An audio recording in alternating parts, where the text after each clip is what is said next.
Aristotle once said, "The unexamined life is not worth living." If he saw us today, he'd probably add, "And the endlessly scrolled life is worth even less." You're not living, you're basically just a thumb with a body attached. Think about it. You've got this powerful human brain capable of writing symphonies, discovering galaxies, solving equations that would make Einstein sweat. And you're using it to refresh TikTok like a caffeinated lab monkey. Imagine dragging Plato, Socrates, and Aristotle into the modern age, showing them the miracle of the internet, the sum of all human knowledge in your pocket, and watching them witness you spend 3 straight hours watching a guy lip sync to Taylor Swift. And they'd probably walk right back into the cave and say, "Yeah, we were better off with shadows on the wall." Don't get me wrong, I'm not judging you, I'm judging all of us.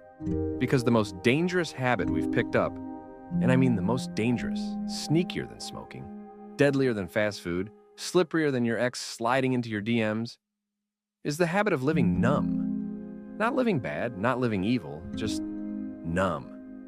Numb is scarier than evil. Evil at least knows it's up to something. Numb just sits there, smiling, while your life slowly leaks out. Like air from a cheap dollar store balloon. See, people think dangerous habits are the obvious ones. Smoking, drinking, cheating on your taxes. Those are amateur hour compared to the quiet assassin of your soul. Mindless avoidance. The habit of distracting yourself from reality until reality eventually distracts itself from you. And the scary part? Nobody calls you out on it because everybody's doing it. It's socially acceptable to live half asleep now. Hell, it's the norm. If you actually put your phone down, stared out the window, and thought deeply for 10 minutes, people would assume you're depressed. That's how bad it's gotten. Thinking is now a red flag. Reflection is basically suspicious behavior. Imagine Aristotle popping up on your For You page saying, "Know thyself," and you swiping past him like, "Nah, not tonight, bro. I've got a dog and sunglasses to watch." The truth is, you're probably not lazy. You're not broken. You're not even unmotivated. You're just trapped in the most seductive loop in human history. The loop of fake fulfillment. That little ding on your phone, that one you like, that meaningless notification, it's the closest thing modern life has to crack cocaine. You get a hit, your brain lights up, then it fades, and you're right back where you started. And the machine running it isn't some cartoon villain stroking a cat in a secret lair. It's just a bunch of apps, a bunch of ads, and a bunch of billionaires who figured out that if they keep you numb, they keep you paying. You don't even feel like a prisoner because the cell is comfortable, and the food delivery service shows up right at your door. Congratulations. You live in a luxury prison you built yourself, and you even leave 5-star reviews for the warden. Let me ask you something. When was the last time you were bored? Like, actually bored? No phone, no background noise, no little screen glowing at you like a needy pet. Boredom used to be the birthplace of creativity. Newton discovered gravity because he was bored, staring at an apple. You, meanwhile, get restless after 7 seconds without Wi-Fi. Boredom used to make people invent art, philosophy, entire religions. Now we treat it like a disease we have to cure with TikTok. You ever notice how insane that is? We panic if we don't have something to look at every 5 seconds, as if stillness might actually kill us. Spoiler alert, it won't. But you know what will? The habit of avoiding yourself at all costs. And the craziest part is, Aristotle called it 2,000 years ago. The unexamined life is not worth living. If he lived today, he'd probably say, the life where you spend 7 hours a day staring at your phone isn't worth living either. And you'd probably scroll right past him to watch a cat fall off a table. Which, let's be real, is exactly why your brain is turning into a bowl of mashed potatoes. Delicious maybe, but completely useless in a crisis. Here's the punch in the gut. This habit, this quiet, sneaky, unnoticed habit, isn't stealing your time. It's stealing your life. You think you're just killing time, but time isn't the one dying. You are. And not dramatically, not with violins playing in the background, quietly, bit by bit. The dangerous part isn't that you waste a few hours, it's that you start losing the ability to sit with yourself, to actually face your own thoughts. That's when you become a stranger in your own life. You ever get that eerie feeling like you're watching yourself from outside your body? That's not spiritual enlightenment, buddy. That's not you leveling up into some Zen monk. That's the side effect of living so distracted you don't even feel at home in your own skin anymore. You're the tenant and the landlord. Your real self hasn't seen you in months. And here's a brutal truth nobody likes to admit. Comfort can rot you from the inside out. You don't even notice it at first because it's slow, like rust on metal. You wake up every day, hit snooze 5 times, scroll for 45 minutes in bed and think, I'll get to life later. And later becomes weeks. Weeks become months. And one day you realize your dreams don't feel urgent anymore. They don't even feel real. Your energy feels permanently stuck in low battery mode. And the saddest part, you can't even remember the last time you felt fully alive.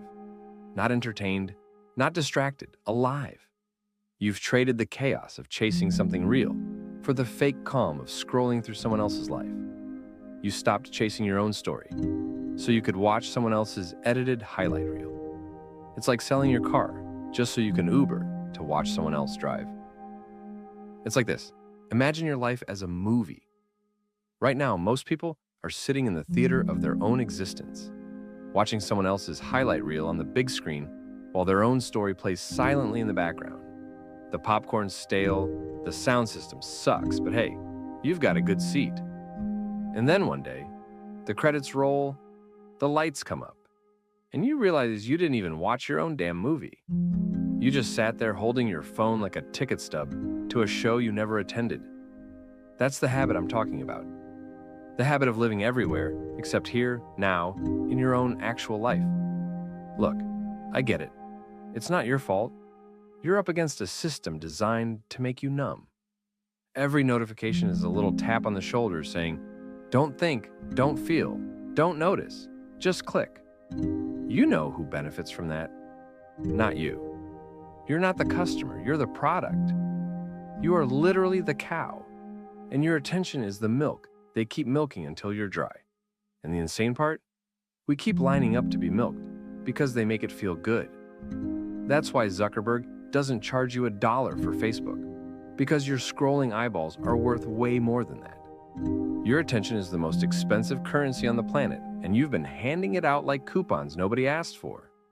So here's the question I want you to ask yourself.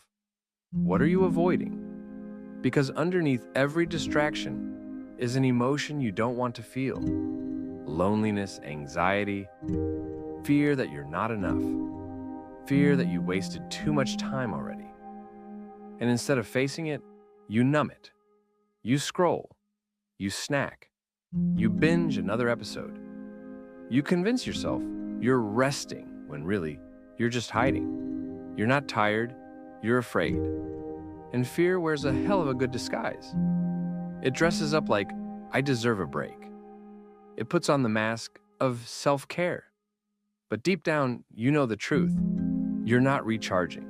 You're escaping. And the longer you escape, the more the thing you're running from grows teeth. Here's the kicker. The more you avoid the feeling, the scarier it gets. It's like letting dirty dishes pile up in the sink. At first, it's just a plate and a fork. You could knock it out in 2 minutes, but you avoid it.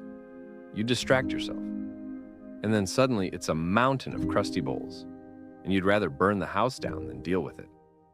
That's how your emotions work, and that's how your life works.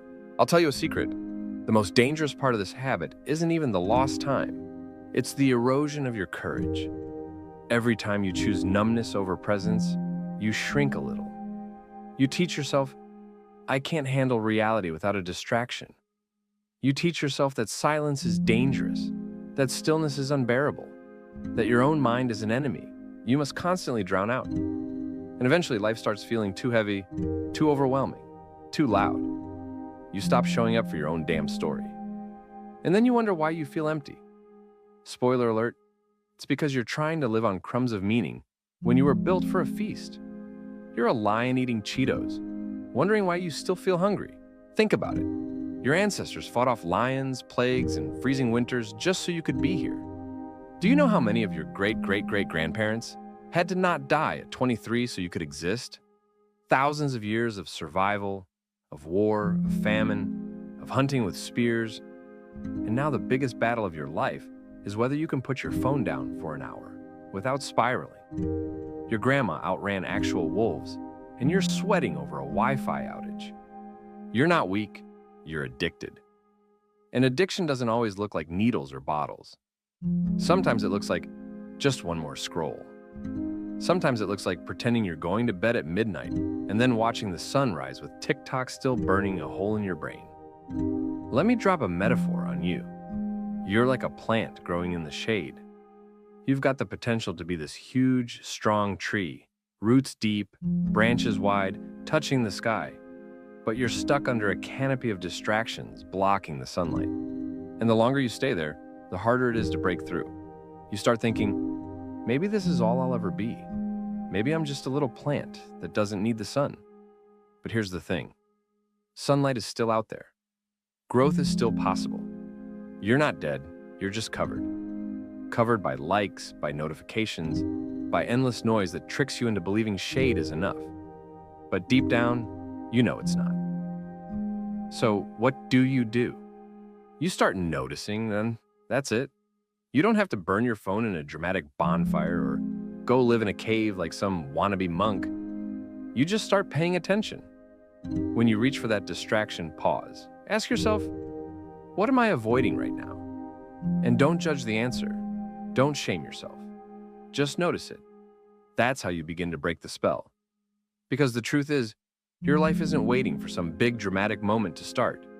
It's not waiting for a promotion or the perfect partner or some motivational speech that turns your brain into Rocky Balboa.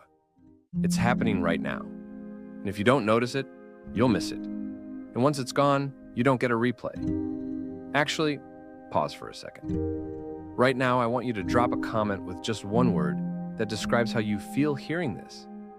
Not a sentence, not an essay, just one word. Scared, relieved, angry, awake. Whatever it is, put it down there. Don't overthink it. You'd be surprised how much power there is in naming what you feel. That's step one to getting out of this trance. Because the more you can name it, the less it owns you. Here's another uncomfortable truth. You can't Netflix your way out of loneliness. You can't Amazon Prime your way out of meaninglessness. You can't TikTok your way into peace of mind. You can only face yourself. And that's terrifying, I know. That's why most people never do it. But it's also where freedom starts. You know why monks can sit in silence for hours without losing their minds? Because they've stopped running from themselves. That's the training. Not shaving your head, not chanting, not wearing orange robes, just sitting there and not sprinting away from their own minds. Meanwhile, the modern world wants the exact opposite. It wants you to never stop running. Run faster, scroll harder, click quicker, keep moving. Because if you ever stop, even for a second, you might realize you've been in a cage this whole time. And cages don't work if the prisoners know they're in one. Now, I'm not here to shame you. Hell, I'm guilty too. I've lost days, weeks, months to this cycle. I've stared at the clock at 3 a.m., wondering why my brain feels like scrambled eggs. But the difference between living numb and living awake isn't about being perfect. It's about refusing to stay asleep once you realize you've dozed off. Falling asleep isn't the danger. Pretending you didn't fall asleep is the danger. That's how years disappear. That's how regret builds. And here's the crazy part. Once you start cutting through this fog, you don't just get your time back. You get yourself back. Your curiosity, your creativity, your ability to actually feel joy without needing a dopamine drip every 30 seconds. You start noticing the little things again. The way sunlight hits your desk. The sound of your own laugh. The one you forgot you had. The fact that you're alive right now against all cosmic odds. That's not small stuff, that's everything. That's the feast you were built for. And the insane part is, it was always sitting right there in front of you. You just had to look up. You ever notice how when comedians like George Carlin or Dave Chappelle hit you with the truth, it's funny but also hurts a little? That's because real truth always stings. It's not wrapped in bubble wrap. It doesn't come with a feel-good guarantee. It slaps you, then laughs with you because you needed the slap. And the truth here is this. The world doesn't need a numb version of you. Your friends don't. Your future doesn't. You don't. You're not here to be another background character in someone else's feed, quietly applauding their highlight reel while your own story collects dust. You're here to actually live your own messy, beautiful, terrifying, ridiculous life. The version where you screw up, fall down, laugh too loud, cry too hard, and somehow still get back up. That's the version worth living. So I'm going to ask you for something radical. Subscribe. Not for me, for you. Because hitting that button isn't about feeding an algorithm. It's about saying, yeah, I'm done sleepwalking. It's about building a little corner of the internet where you don't have to pretend, where you get reminded to wake up, to pay attention, to stop numbing yourself into oblivion. If you can't commit to that, you'll slip right back into the fog before you even know it. But if you can, that's the first crack in the armor. That's you picking up the hammer and saying, okay, maybe I am ready to break this cage. And listen, if nobody's told you this lately, let me be the one.